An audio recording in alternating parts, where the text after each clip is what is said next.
in regard to, for instance, technical infrastructure. Good afternoon, ladies and gentlemen. Thank you so much for joining. Cornerstone has been X Road, which is the us this afternoon. Central what promises to be a infrastructure to which all the public and e-government services and private sector services are connected to. So there's no central database as such, but there's 24/7 access to all the services. So I think this has been really crucial, but also laying the right really interesting framework. The legal part has been really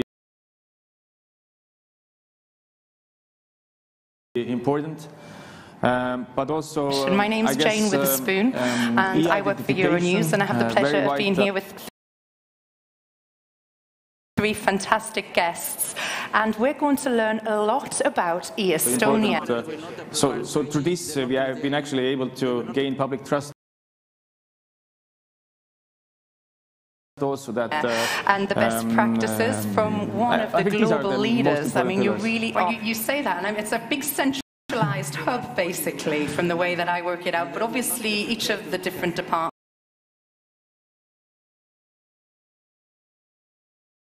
are the trailblazers, and I'd like to introduce you first off to run the Minister. I've got figures here. Taxes are completed online in under 5 minutes. 99% of Estonia's public services are available for entrepreneurship and IT from the Republic of Estonia on the web. Sure. 24 hours a day, that's incredible. And a third of the citizens vote via the internet. Indeed. Thank you for joining us. So it's really convenient. How's your morning been? For both the businesses. Excellent.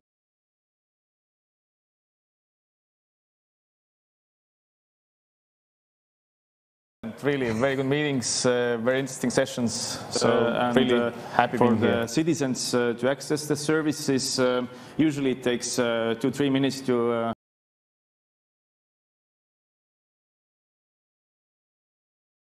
Well, we're here, as we say, to talk about e-Estonia. Tax declaration online. Any chance for them? But this is the problem for our telecom people. You, the trailblazers of this, and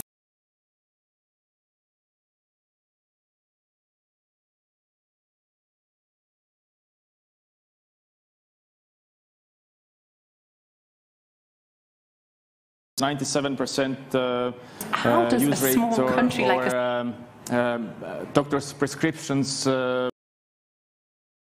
Because 99% of people get their prescriptions online.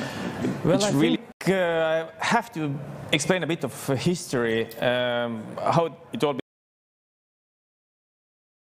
began. And there's very easier, and there's history behind very that. big efficiency gains. After regaining, for instance, our independence in 1991, we had annually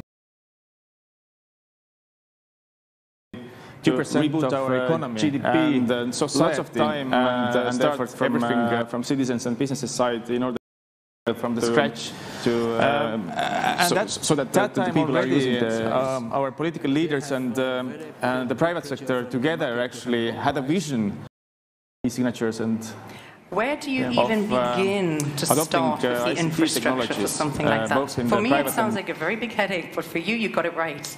And the public well, sector. I think there are some, and based on this important cornerstones that leadership I mentioned, so that, but also I think X Road is really instrumental. Political will, but also some right decisions. It all started at that time. And people to adopt this technology. Over time, how would you say that your government want to have some kind of income from this kind of administration we adopted systems? Some right decisions in regard to, for instance, technical infrastructure.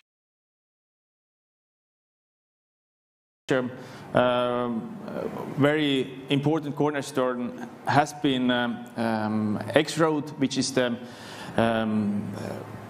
central infrastructure to which all the public e-government services and private sector services are connected to. So there's no central database as such, but there's 24/7 access to all the services.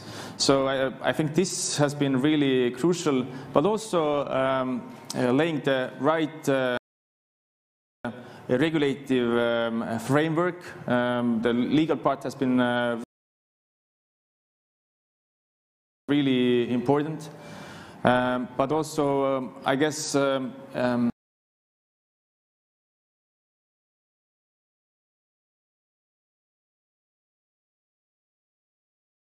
e-identification, very vital for this project. Today we have also identification possibilities through the mobile phone. I can sign all my documents with my phone, access my services, be it from the private or public sector via my phone. And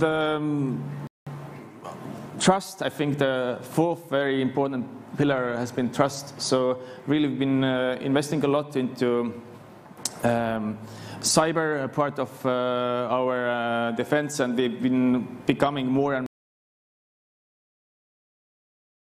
more known for it, because there's some important EU and NATO centers in Estonia dealing with cyber, but also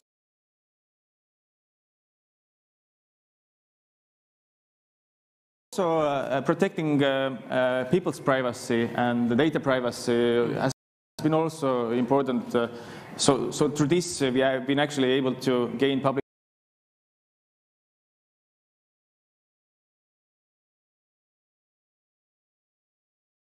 trust also, that I think these are the most important pillars. Well, you say that, and it's a big centralized hub, basically, from the way that I work it out. But obviously, each of the different departments are separate. Like you say, privacy is at the forefront of this. But I've got figures here. Taxes are completed online in under 5 minutes. 99% of Estonia's public services are available on the web. Sure. 24 hours a day, that's incredible. And a third of the citizens vote via the internet. Indeed. So it's really convenient for both the businesses and for the citizens to access the services. Usually it takes 2-3 minutes to fill your tax declaration online.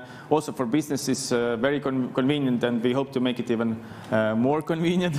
So there's still room to improve. And indeed, we have been the first nation to implement e-voting. In 3 weeks, we have general elections in Estonia. So another possibility to use e-voting. Last time in 2015, we had people voting from 116 countries, including from here. And it's been really important also in order to encourage the participation of people in our democratic processes. So indeed, there are some very good use cases. E-health, for instance, 97% use rate, or doctors' prescriptions. 99% of people get their prescriptions online, which really makes life very easier. And there's very big efficiency gains through, for instance, e-signatures. So we are saving annually 2% of GDP. Lots of time and effort from citizens and businesses side in order so that the people are using the e-signatures. And where do you even begin to start with the infrastructure for something like that? For me, it sounds like a very big headache, but for you, you got it right. Well, I think there are some important cornerstones that I mentioned. So that I think X-Road is really instrumental. And many countries actually have implemented parts of e-government, but they've not connected different services. So what we have done is decentralized the connection through the X-Road infrastructure. And identification is also important, I think, because through the identification it is possible to sign the documents, but also get the access to the services. I think this is also very instrumental. So I think these are the important steps to consider. And of course, in order to carry this through, it takes time and, of course, political will and effort and readiness also from the people to adopt these technologies. How would you say that your administration systems differ from other European countries in particular, so say the UK or France or Spain? How are yours different? Well, in terms of the structures, I think they are not very much different, but in terms of how we have built up the e-governance is quite different, I guess. Literally all the services or all the interaction that you have with the government is online. There are 3 exceptions, which is getting divorced, getting married, and then buying the real estate. So for that, you still have to show up. But the rest of it you can do online. And what we've been trying to do is constantly dismantling the silos and trying to make sure that different government agencies work together in bringing these services online. You mentioned some of the areas that can benefit the EU users, so healthcare, taxes. What other kind of things really transform the EU user's life? Well, I think there's loads of them, indeed. So, as I mentioned, so it's virtually all the services are available online, and things that I personally, for instance, use e-health, very convenient, but also, for instance, tax declarations, very convenient. But how we are looking at the moment, so we are a bit transforming the entire e-governance, is we have divided the interaction of citizens and businesses with the government into sort of slots, so-called live events. So, for instance, usually the interaction with the government takes place around certain life events. Child is born, or child is going to the school, or you are becoming unemployed, and so on. So there are certain life events, and around this, we try to make sure that we build now our e-services more conveniently, so that around one life event, the interaction has to be only once. So, for instance, if a child is born to the family, you will receive an email asking what is going to be the name of the baby, also informing you that, well, this is the identification code for the baby, and also that you can choose now which kindergarten you want your child to go, and also government informs you that you have right for certain benefits, and is this your bank account, and once you have actually declared your bank account to the government, we have it, so we don't have to request this once more. So we also try to implement the principle of once only, so that if there's information there already in the hands of the government, then you don't have to declare it once more. How does technology like blockchain contribute or impact on what you guys are doing? Well, I think we've been one of the very early adopters of blockchain already many years ago. So technologies like timestamping or KSI blockchain been very important. So we use it in different databases to make sure that nobody can change the information in these databases. And for instance, e-health, for this has been really instrumental, the use case of blockchain in Estonia. You've really embraced the idea of a seamless and digital society. How has embracing digitalization changed your country? Well, I think this has had really positive effect, and from one side, there's really made convenient citizens' lives in order to, for instance, take part from the elections through the e-voting or declaring your taxes or using other public services. So I think one aspect is definitely the convenience, but also cost effectiveness, which is also very important. So we are saving lots of money because there's no need for big bureaucracies when we are using these technologies. And of course it has benefited our business climate because many businesses have heard about the opportunities, and there's a growing interest towards making good use of Estonia's business environment and trying to access these services. So. Brilliant. We have to touch on e-residency as well, sure. Which is a huge, big thing. I personally have friends, especially with Brexit, happening. How has that changed in terms of the population, and can you explain the system, exactly what it is? Well, how the system works is that so anybody can apply for the e-residency. So this means that you are not becoming a resident in our country, or you don't get a working or living permit, but you are becoming a e-resident. And so you have to fill the application, and then the authorities will look into it, and then based on your application and information that you provide, they will decide the success of your application.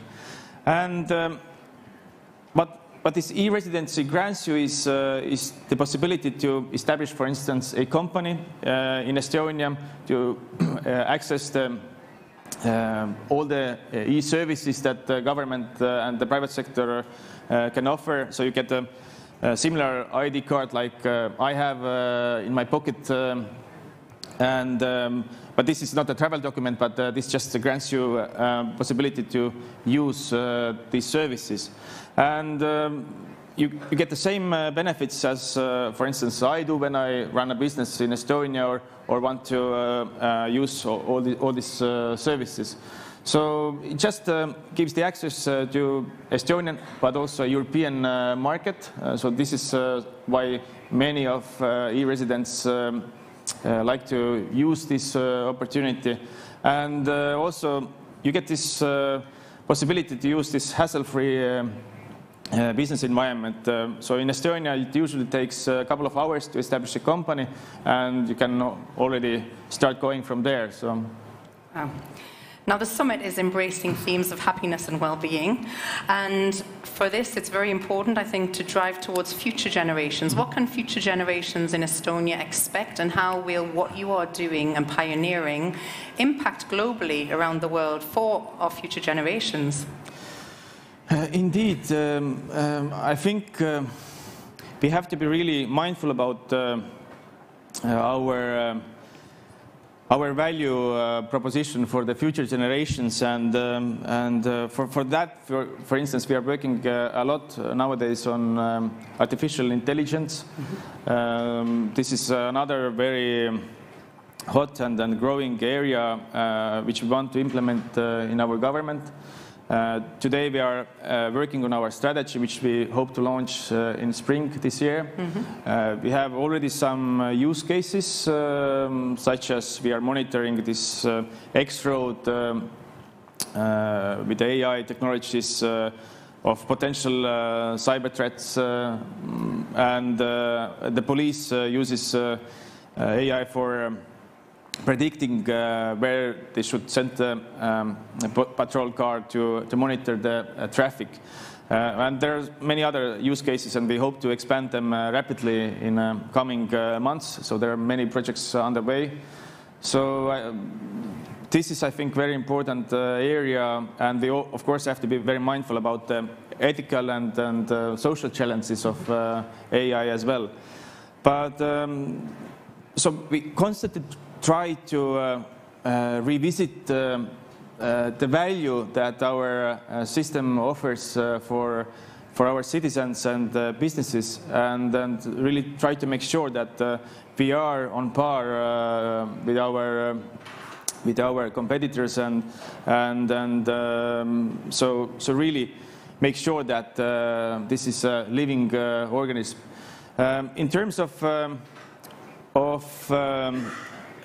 introducing these opportunities to other countries of the world, we've been trying to be as active as possible. So we have our private sector who has been instrumental in building up, and you hear from Mark Helm after me from the company of Nortal about his experiences.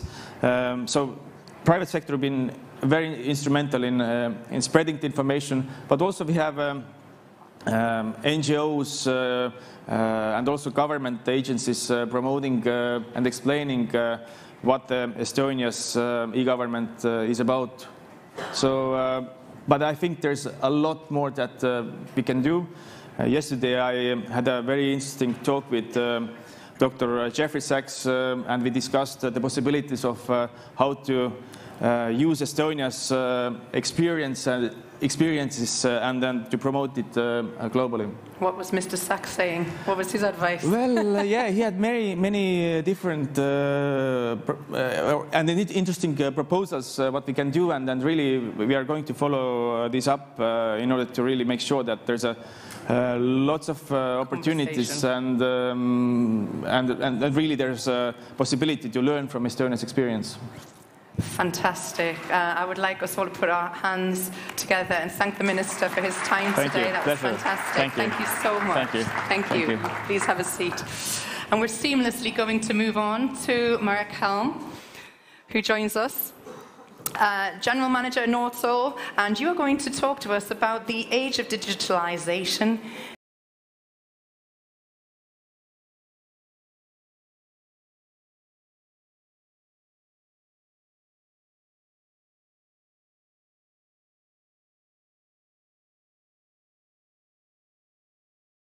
Yes.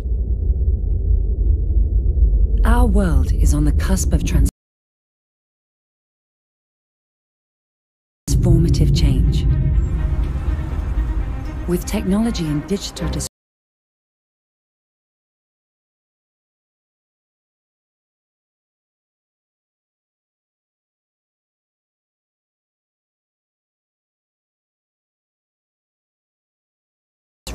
reshaping economic, social, and cultural environments, giving us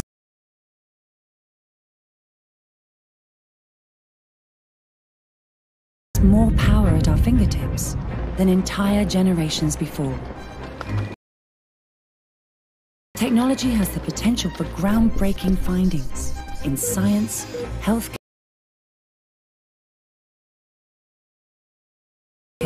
transport, and education, expanding our presence beyond Earth, going where civilization has never been before, ushering in the fourth industrial revolution at a breathless pace, connecting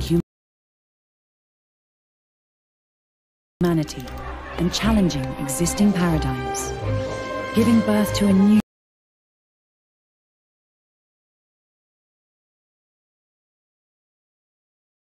sustainable world, free of conflict, hunger, and disease. We have the power to create the future we've always dreamed of. How do we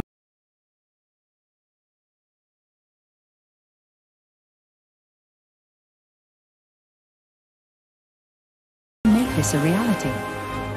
The answers will be revealed. Will change society for the future through a constructive global dialogue. Digitization of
life. Addressing the most pressing challenges of our time. We can shape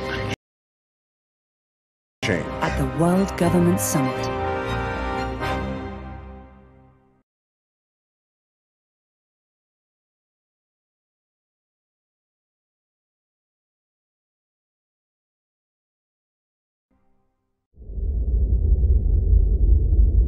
Our world is on the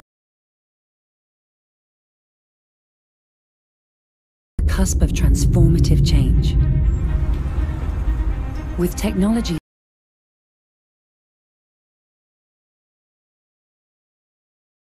and digital disruption reshaping economic, social, and cultural environments.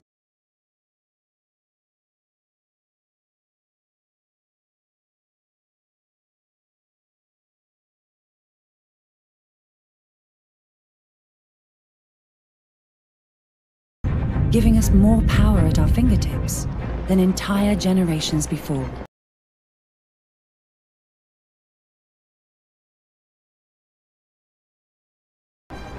Technology has the potential for groundbreaking findings in science,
healthcare, transport, and education, expanding our presence beyond Earth, going where civilization has never been before. Ushering in the fourth industrial revolution at a breathless pace. Connecting humanity and challenging existing paradigms. Giving birth to a new sustainable world, free of conflict, hunger, and disease.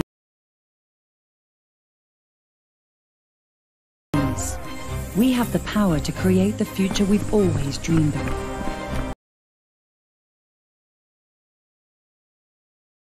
How do we make this a reality? The answers will be revealed.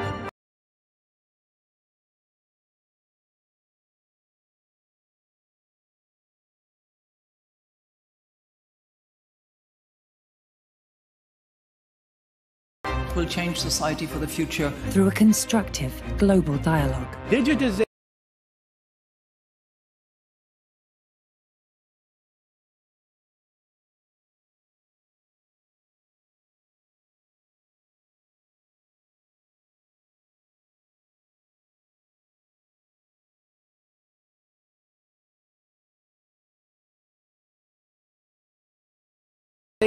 of life. Addressing the most pressing challenges of our time. We can shape change. At the World Government Summit.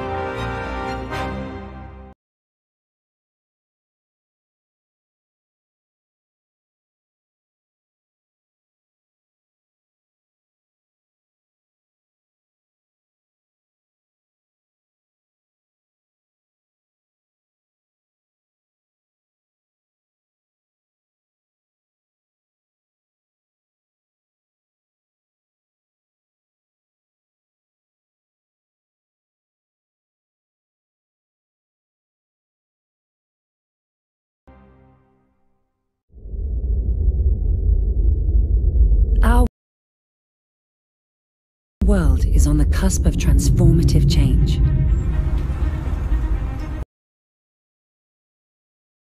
With technology and digital disruption reshaping economic, social, and cultural environments, giving us more power at our fingertips than entire generations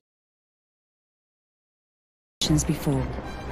Technology has the potential for groundbreaking findings in science, healthcare, transport, and education, expanding our presence beyond Earth, going where civilization has never been before. Ushering in the fourth industrial revolution at a breathless pace.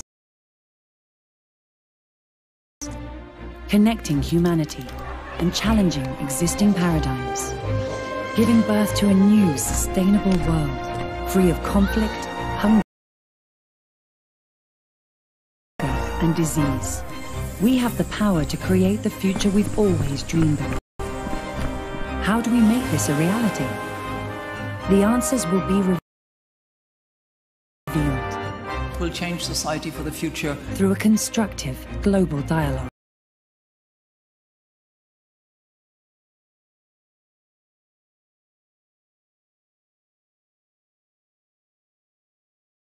Digitization of life. Addressing the most pressing challenges of our time. We can shape change. At the World Government Summit.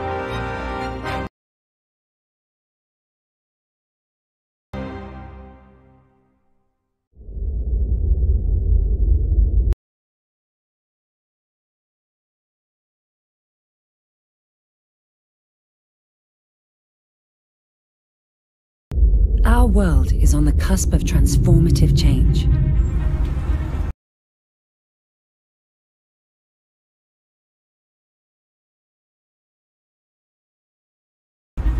With technology and digital disruption reshaping economic, social,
and cultural environments, giving us more power at our fingertips than entire generations before. Technology has the potential for groundbreaking findings in science, healthcare, transport, and education, expanding our presence beyond Earth, going where civilization has never been before. Ushering in the fourth industrial revolution at a breathless pace. Connecting humanity and challenging existing paradigms, giving birth to a new sustainable world, free of conflict, hunger, and disease. We have the power to create the future we've always dreamed of. How do we make this a reality? The answers will be revealed. Will change society for the future through a constructive global dialogue. Digitization of life. Addressing the most pressing challenges of our time. We can shape change. At the World Government Summit.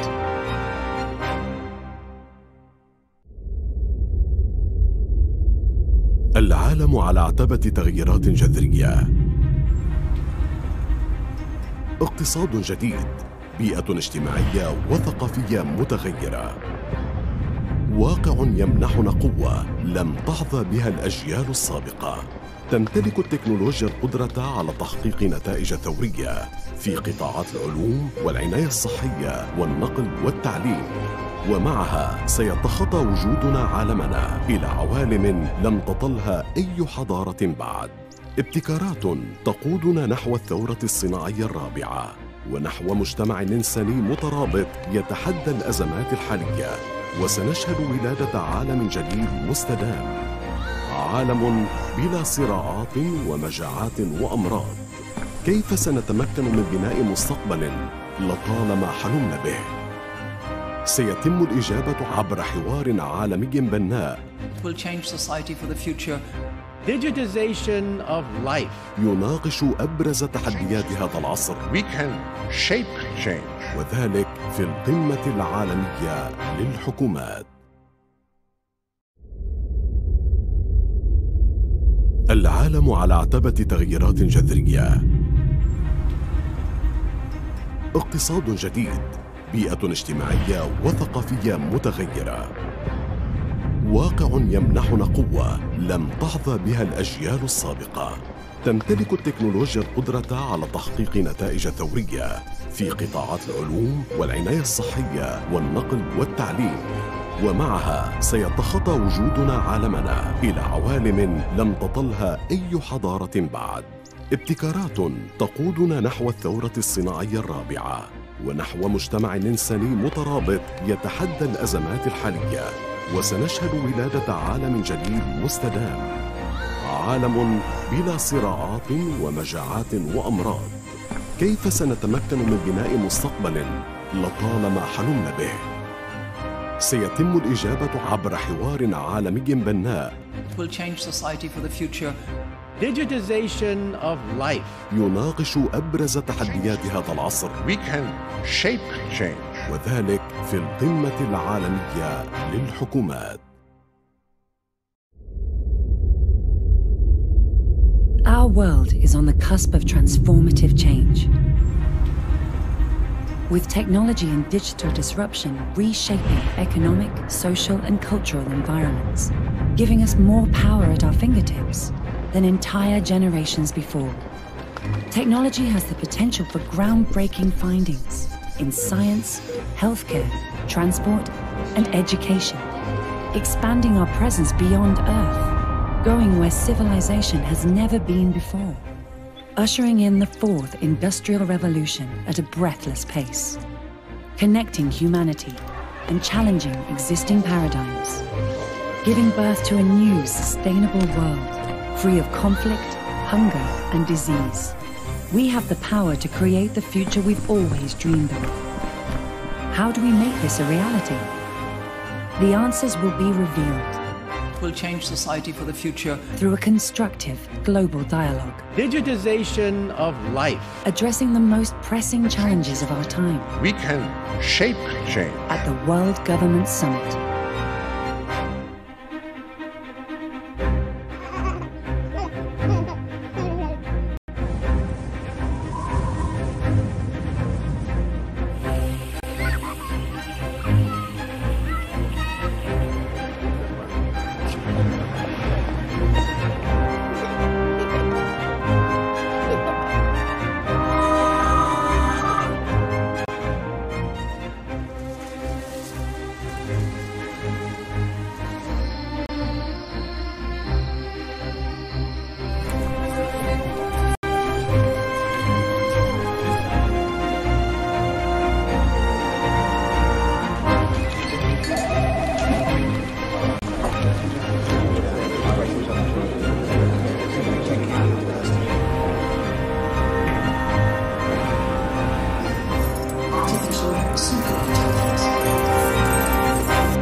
author of Political Tribes, Group Instinct and the Fate of Nations. How do tribal politics work at a time of political friendship? Can we bridge the global divide? Please, Amy.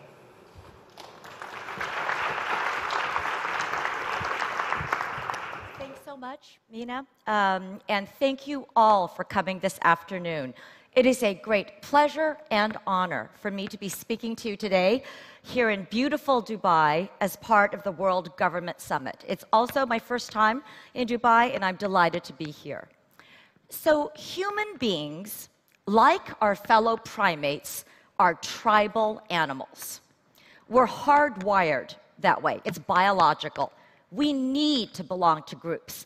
And once we connect with a group, we tend to want to cling to it and defend it and see our group as better in every way. In a fascinating recent study, children between the ages of 4 and 8 were randomly assigned to either the red group or the blue group and given T-shirts of corresponding colors. These children were then seated at computer docks and shown computer-edited images of other children, half of whom were wearing red T-shirts, the other half of whom were wearing blue T-shirts. The children were then asked for their reactions to what they were seeing, and the results were stunning.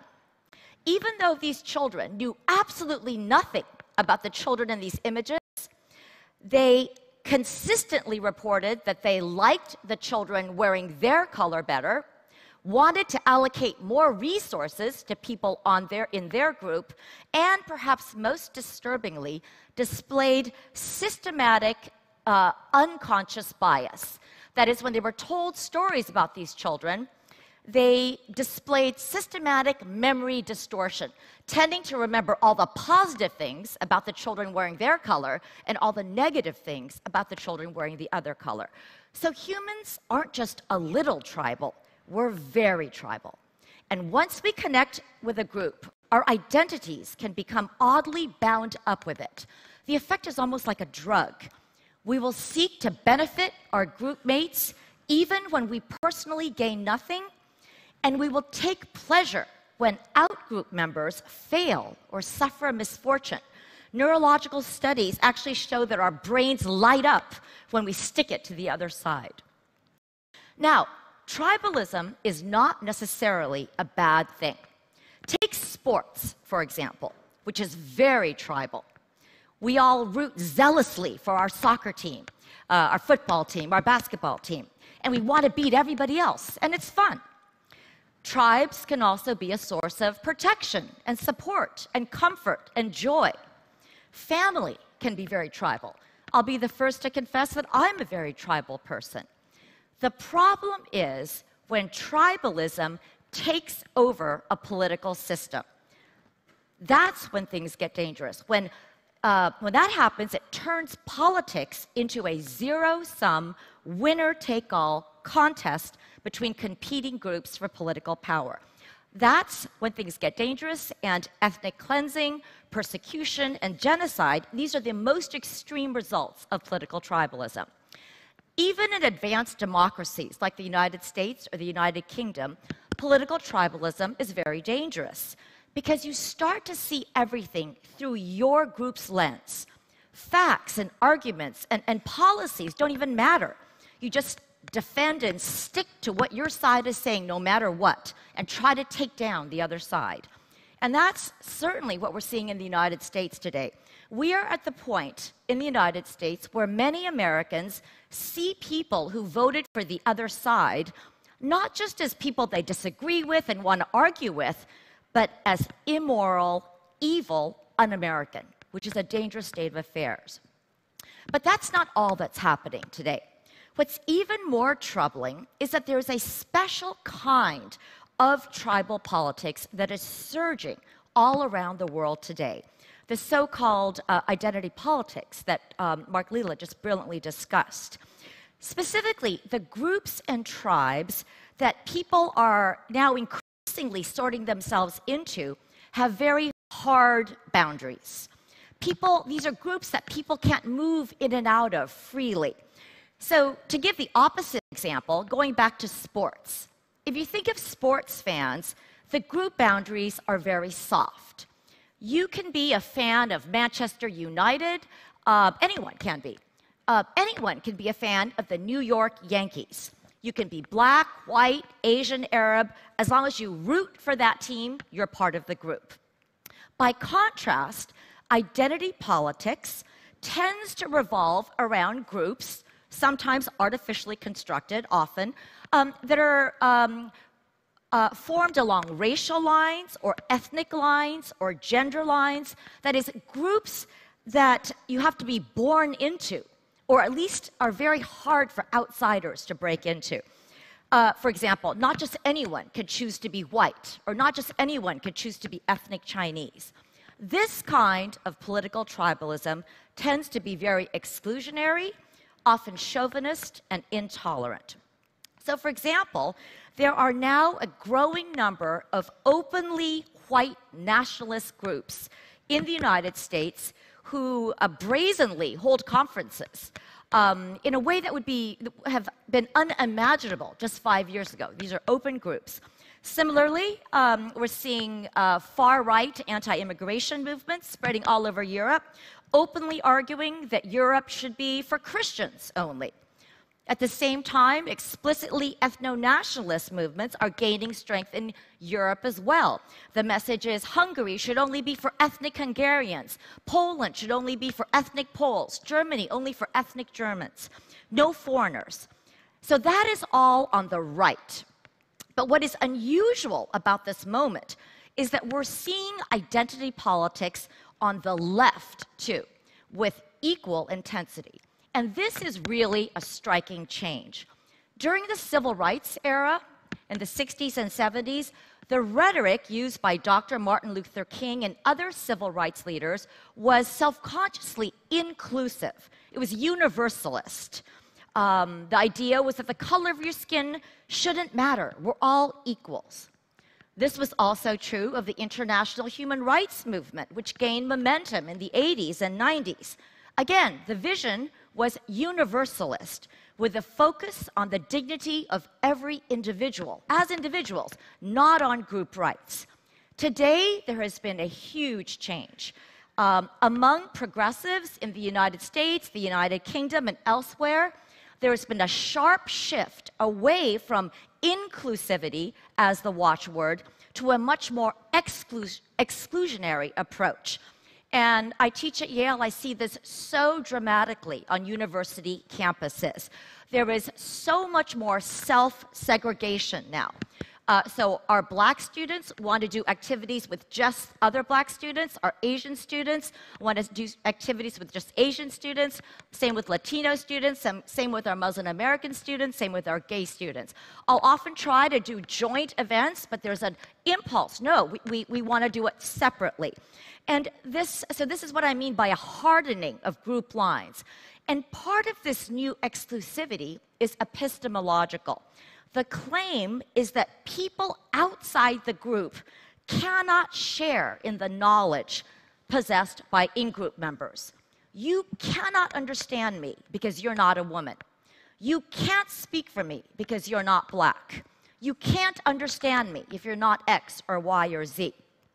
I don't know if everybody here is familiar with the concept of cultural appropriation, which is constantly in the news in the West. Every day, a new celebrity gets in trouble and has to apologize. So, not long ago, it was considered a sign of multicultural openness for a Caucasian person to, for example, wear a Japanese kimono or an Indian sari, as long as you wore it respectfully. Today, that would be considered a microaggression. Not allowed to do that. Mark mentioned food.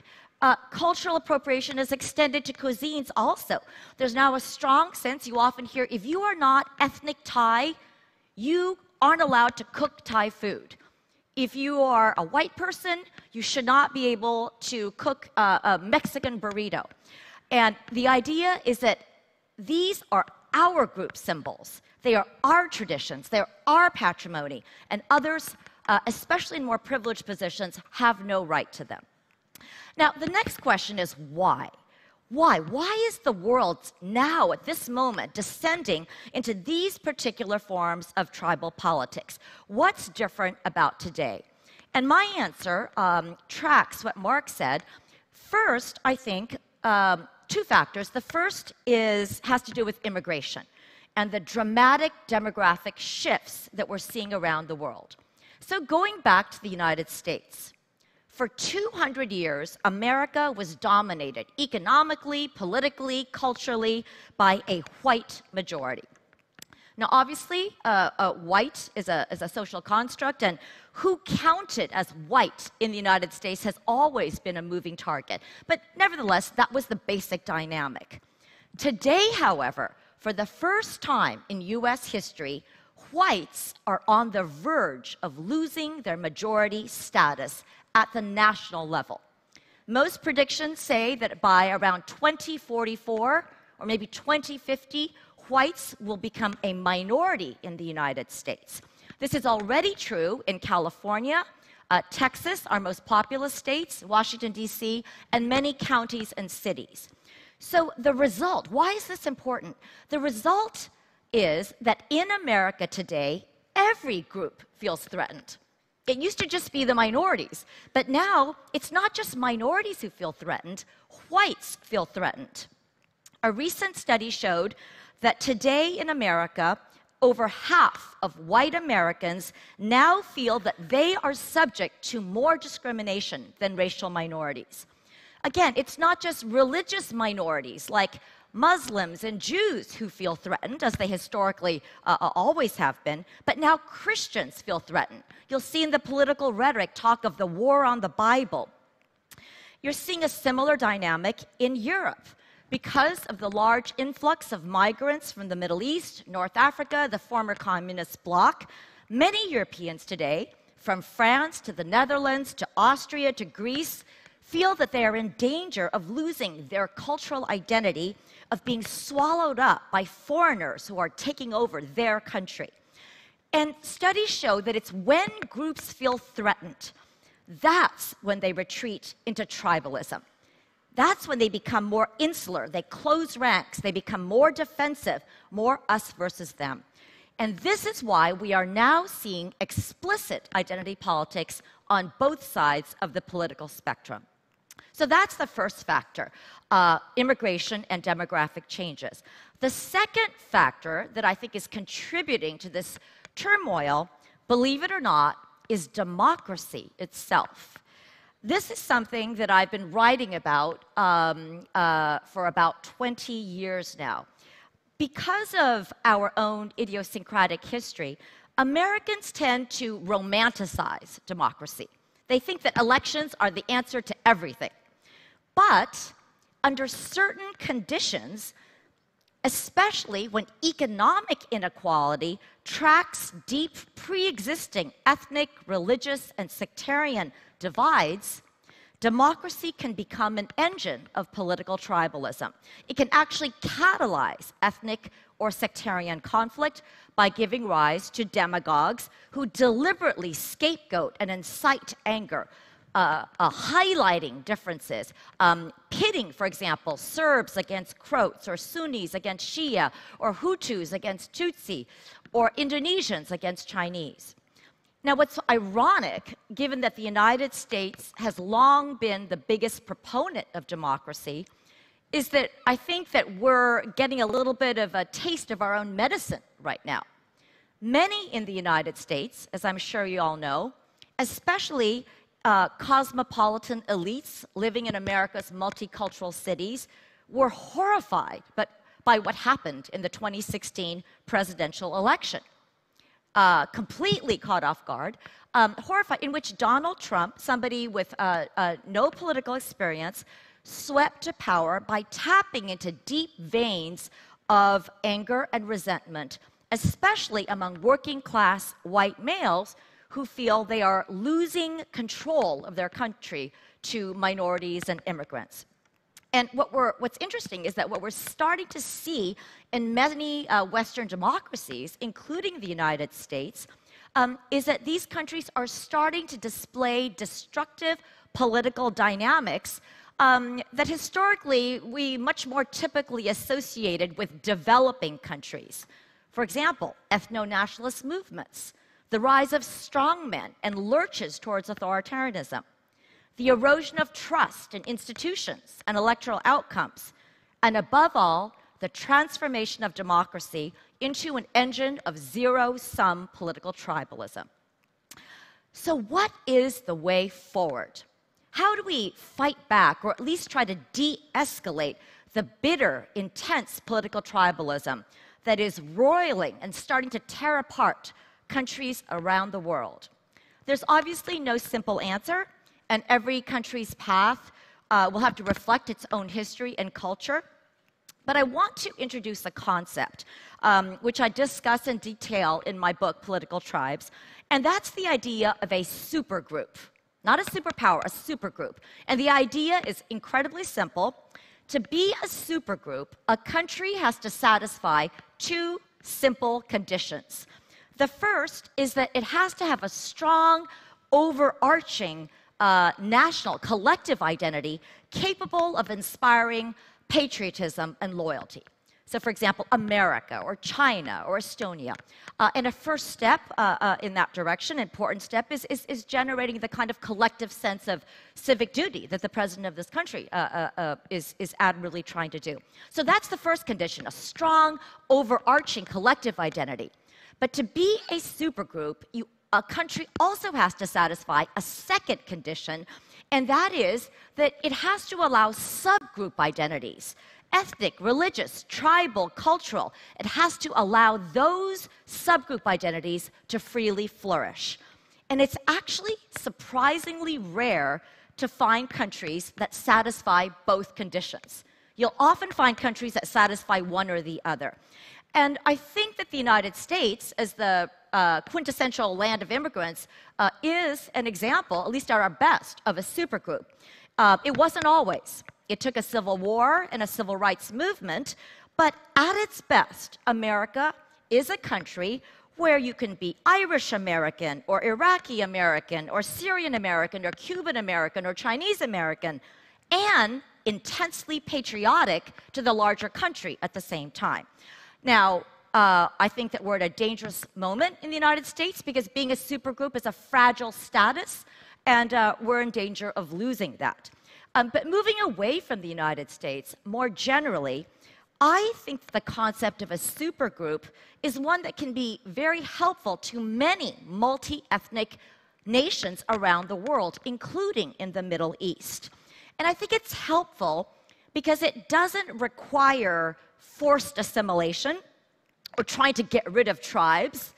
I think there's a lot of talk of a cosmopolitan liberal identity, which is a beautiful vision, but I think it's kind of impossible in some ways to expect people to just get rid of their tribal or group identities. It would be like telling people to stop loving their sports team, you know, just like all soccer players in general. What are the chances of that? So again, what's key about this idea of a supergroup is it means that you do not have to choose between having a strong, group-transcending collective identity with a sense of civic duty and multiculturalism. You can have both. To conclude, I'd like to end on a hopeful note. There are lots of depressing studies out there about how diversity generates conflict, but there's also a large body of interdisciplinary research showing that if people can just be pulled out of their tribes and made to interact with each other as human beings, enormous progress can be made. So how do we do that? At the personal level, I think it means finding ways to get people out of their groupthink social media bubbles where you're just reinforcing the same message, and to really get people to listen and talk to people from other political tribes. And the good news is that if you just look beyond the loudest voices, the shrillest voices, you will see that there are growing numbers of grassroots organizations and institutions trying to do just this all over the world. My favorite in the United States is, so you know Donald Trump's slogan was Make America Great Again. There's a wonderful group in the United States called Make America Dinner Again. And it takes people who voted for President Trump and those violently opposed to him and brings them together in extended dinners. And it's amazing, the kind of progress. So that's at the more personal level. At the global level, the challenge is to promote institutions and leaders that will work to bring together and tie different tribes and different nations together, rather than pitting them against each other. And the World Government Summit is a perfect example of this, which is just another reason that I'm thrilled and honored to be participating in this year's summit. I hope I've given you some food for thought, and thank you for being a wonderful audience. Thank you. Thank you, Amy. So, multiple identities, holding various identities from the football team you support to the country you were born in to the country you aspire to become. This takes us on to our third speaker, Professor James Robinson from the University of Chicago, who's an economist, political scientist, and co-author of Why Nations Fail. And that is the title of this session. James, please.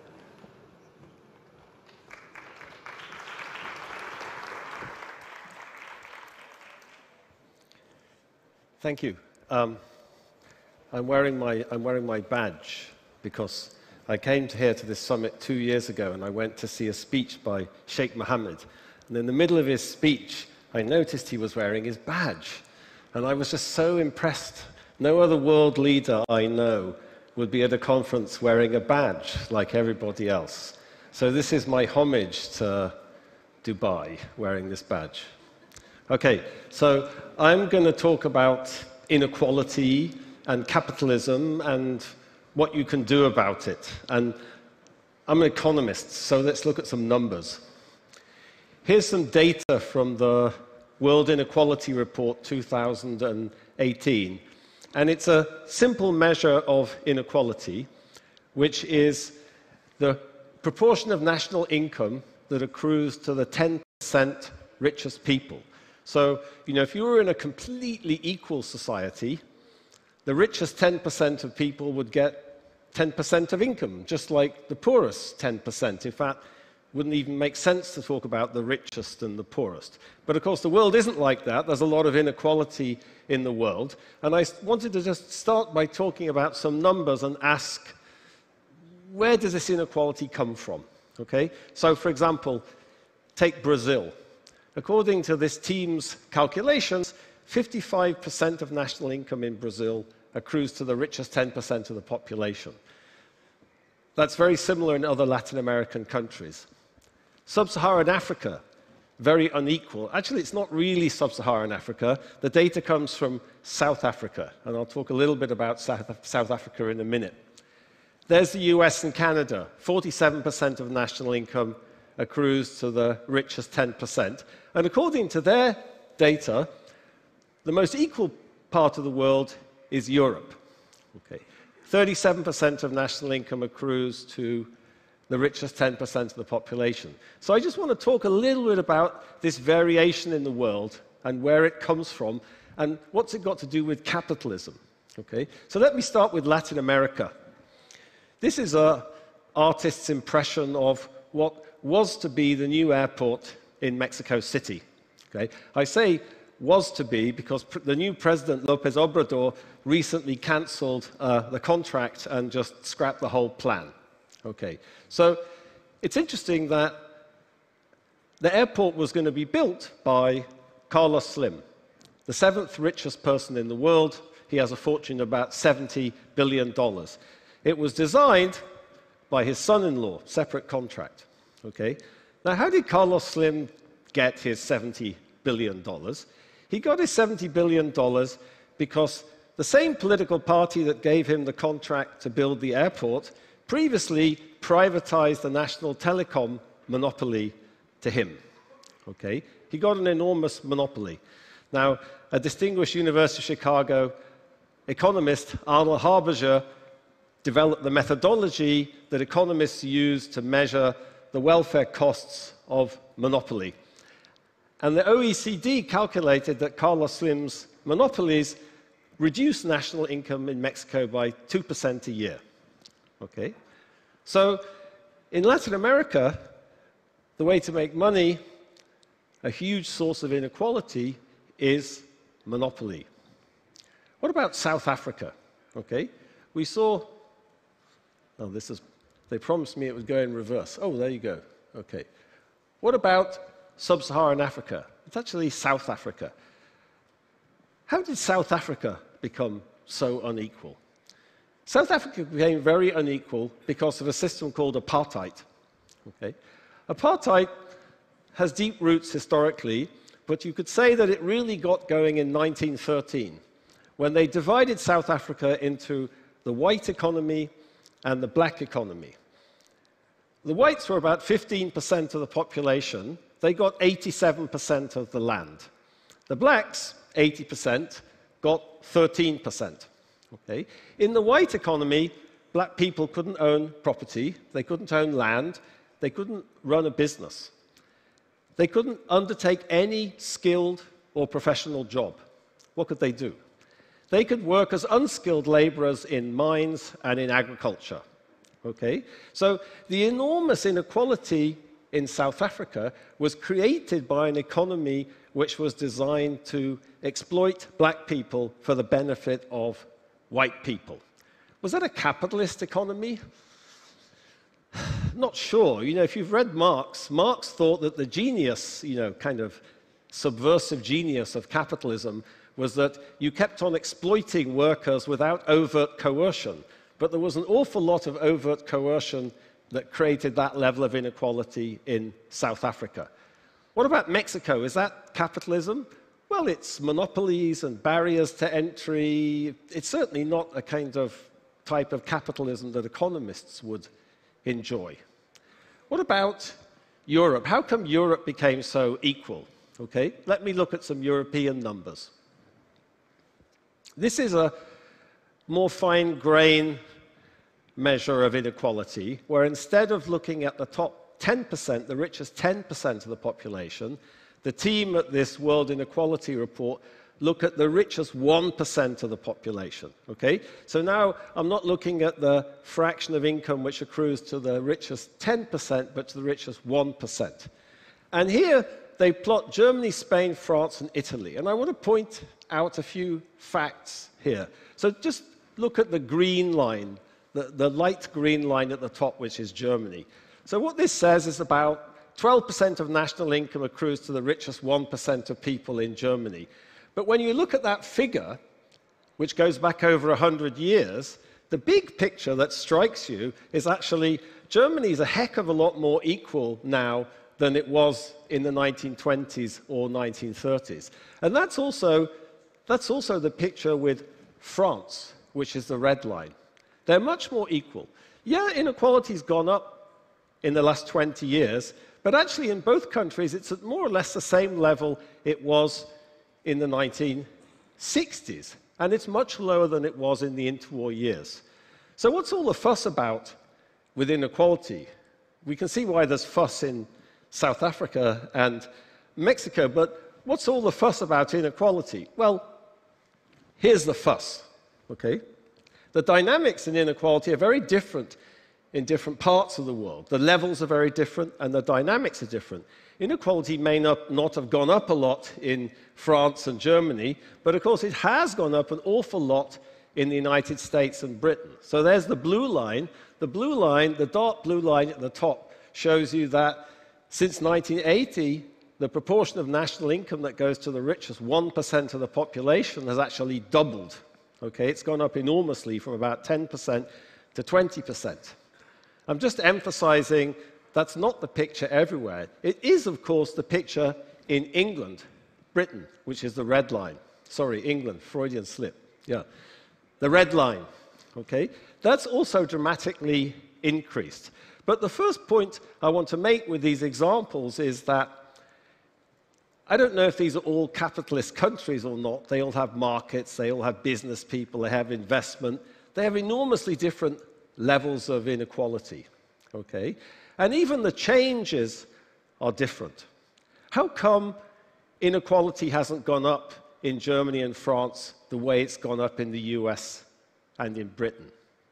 Is that to do with globalization or technological change? But Germany and France are very globalized. They're just as globalized as Britain is. They're probably more globalized than the United States. They have the same technology, cutting edge.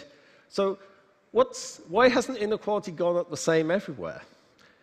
That's because the institutions are extremely different. That in France and Germany, there's a commitment to a welfare state and the role for the government in redistributing and promoting inclusion that disappeared in Britain and maybe never existed in the United States. And to think more about that, look at when the inflection point happens here. Okay? When is it that inequality starts going up in the US? It's about 1980. When does it go up in the UK? About 1980. What happened in 1980? I remember the first time I voted in an election in England was in 1979. I voted against Mrs. Thatcher. I'm still very proud of that. What did Mrs. Thatcher do? Mrs. Thatcher undermined the trade union movement. She deregulated everything she could get her hands on. She tried to withdraw the state from social provision or any kind of commitment to equality in the society. And Ronald Reagan did exactly the same thing. That never happened in France and Germany. In fact, at the same time Mrs. Thatcher was getting elected, the French were voting for François Mitterrand, who wanted to intensify this model of social democracy rather than put it into retreat. Okay? So these inequality dynamics and the differences across countries show you that there's no simple relationship between globalization and technology and inequality. It all depends on your national institutions, your labor market institutions, the commitment of the government to do something about inequality in society. There's lots of different ways that capitalism can be organized with very different consequences for inequality. But here you don't see the costs in terms of prosperity. France and Germany are very prosperous, economically successful countries. So if I look at this and I say, like many people living in the United States, we're very worried about inequality. What can you do about inequality? Well, on the one hand, there's a very optimistic message here. It says, look, there's an alternative way of organizing things that can actually promote equality, that can eradicate these inequities that have disappeared. But I think it would be naive to say that's an easy coalition to put together, and it's a heck of a lot more difficult to put that together in the United States or Britain than it used to be. And let me illustrate that idea with a cartoon that I like very much. So this is Saul Steinberg's famous cartoon from the cover of the New Yorker in 1976. It's called A View of the World from 9th Avenue. Okay? So what can you see about the world from 9th Avenue? I'm actually more interested in the view of the United States from 9th Avenue. Let's focus on that. Okay? You can see Manhattan, bustling, skyscrapers, prosperity, and then what's now called the flyover country. It's an image of a sort of core, center, civilized, and a periphery. Okay? And that's an unusual image for me in the United States. You know, I work a lot in Latin American countries. This is very familiar. This is the view of Colombia from Bogota. This is the view of Argentina from Buenos Aires. It's true about many other unequal poor countries. It's the view of the Philippines from Manila. It's very familiar to me. But I've always thought the United States wasn't like that. The United States have the Sierra Club. You know, the periphery is glamorous. Cowboys are heroic. There's no Colombian or Peruvian John Wayne. Cowboys are barbaric and uncivilized in Latin America. They're heroes in the US. The US have always had a very different relationship between the different parts of the country. But it seems to me that that has deteriorated immensely. And this core periphery type of dynamic has a lot to do with how difficult it is today to kind of construct a political coalition that can have some solidarity, that can have some vision of how things could be done in such a way as to reduce inequality. And this dynamic is very prevalent in Britain too. This is the street where my mother grew up, in Middlesbrough. It's in a place called South Bank in the Tees, in the north of England. You can see it's booming. This is not when my mother was born. This is 3 years ago, okay? Look at that. So here's peripheral Britain. What did these people do when they got a chance to vote for Brexit? They voted for Brexit, okay? This is the River Tees here, and this is North Yorkshire. 60 to 70% of people voted for Brexit, okay? So yeah, this is, you could say it's populism, but, you know, when I look at this data and I think about this turning point, I don't think of inequality as causing populism. I think of inequality was caused by populism. What was Ronald Reagan and Mrs. Thatcher if not populists, and very nationalistic populists at that? Mrs. Thatcher endlessly stoked antagonism towards the European Union in Britain when she was Prime Minister, and she left a political legacy in many ways, and I think Brexit was part of it. So this is what really worries me about the United States, and it's what really worries me about the UK. And let me end by talking about one other manifestation of this core periphery dynamics. Here's a photo I like showing a lot. I don't know what Bill Gates, he probably doesn't like me showing it. But all publicity is good publicity, right? So this is Bill Gates in 1998. What's he doing? He's giving evidence to antitrust authorities in Washington, D.C. He's swearing to tell the truth, the whole truth, and nothing but the truth. He was dragged in front of antitrust regulations, and Microsoft were found guilty of violating the Sherman Antitrust Act. Okay?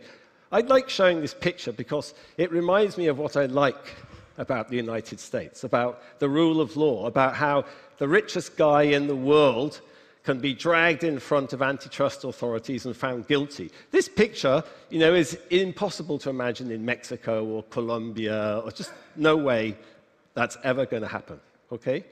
I don't know, this was 1998. You could say, well, it wouldn't happen anymore in the United States, but I'd let the law professor hold forth on that one. I'm just an economist, okay? But when I think about these core periphery dynamics in places where I know, one of the things that you see is this separation of elites from the rules. The elites are above the law. Bill Gates wasn't above the law. Elites don't want to pay taxes. Elites don't feel solidarity. You can self-provide more or less anything in Latin America. You can self-provide security, you can self-provide education, you can self-provide healthcare, or you can get on a plane to Miami. You can't self-provide a stable currency, but most things you can self-provide. You detach yourself from society, and you don't feel connected to it anymore or feel accountable or responsible to it. And I think, let me end with this picture, which is Mark Zuckerberg not turning up to a very high-powered panel of politicians from all over Europe who are charged to investigate fake news and disinformation, a lot of it being propagated on Facebook. You can see they tweeted this in exasperation. There's a seat with Mark Zuckerberg's name on it, and there's an empty chair. In Colombia, in South America, where I work a lot, the empty chair is a sort of metaphor for everything that's wrong with the country. It's meant to sort of describe no one shows up. You know, nobody cares, nobody wants to participate, nobody wants to talk, nobody wants to be responsible for anything.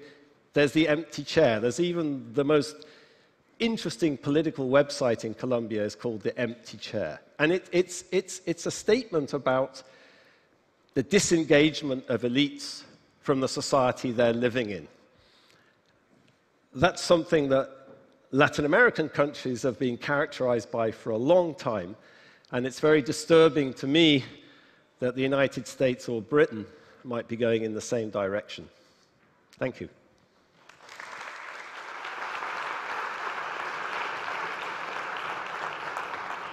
Thank you, James. With that, we wrap up this session. We aimed at making you think about key issues to do with our modern world, casting a light on how we can have an identity in a globalized world, keeping our minds on monoculturalism, tribalism in its broadest sense, allowing us to have multiple taboos of modern time, that being mental health. Put simply, mental health issues remain one of the great unmentionable subjects. They can be difficult to admit, difficult to talk about, and difficult to confront in others. Question is, do we face a global epidemic? To discuss this today, I have an extraordinary panel. Thank you all very much indeed for joining us. Arianna Huffington, famed among her many achievements for the launch of the influential Huffington Post, of course, recently turned her attention to mental health issues with a book on the importance of sleep. Dr. Mehmet Oz is a cardiothoracic surgeon, Columbia University professor and famed TV host. I'm in the presence of greatness here today, also an advocate of alternative medicines. And finally, Professor David Clark of Oxford University's Department of Experimental Psychology, a leading expert in the understanding and treatment of anxiety disorders. Please, ladies and gentlemen, join me in welcoming our panel to the World Government Summit. Thank you. Thank you. Arianna, I want to start with you. You have been outspoken in your advocacy and support for mental health issues, and this is personal. Explain, if you will. So, first of all, thank you so much. It's really great to be here.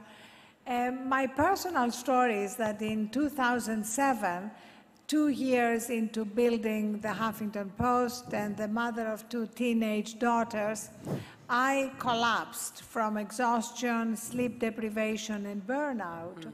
Hit my head on my desk, broke my cheekbone, and as I started the journey of trying to understand what had happened to me, I discovered that what had happened to me, which was collapsing from burnout, was actually a global epidemic. And that all around the world, millions of people have been living under the delusion that in order to succeed, they have to be always on, that sleep is optional, and that has led to an incredible crisis, both in mental health and in chronic diseases. We have an explosion, including here in the region, in diabetes, obesity, heart problems, and the reason why I left the Huffington Post to launch Thrive Global is because we have an opportunity to address these problems and find solutions by focusing on behavior change that will change the outcomes. Before we move on and talk about some of these solutions, tell me, when you were in that sort of downward spiral, the fall as you describe it, did you seek help? And if not, why not? Did you talk to anybody? No, the whole point. That's really, unfortunately, the problem. I didn't think there was anything wrong with sleeping 4 hours and being always on. In fact, if you had asked me that morning, Arianna, how are you? I would have said fine.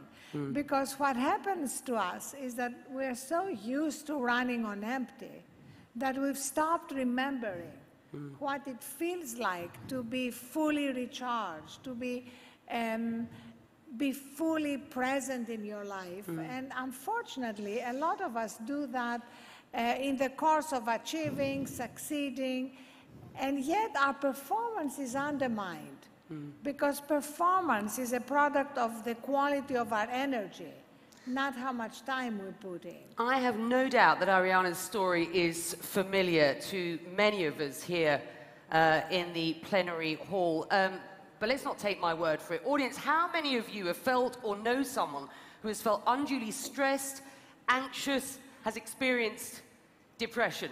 Just hands up, if you will. Good for you.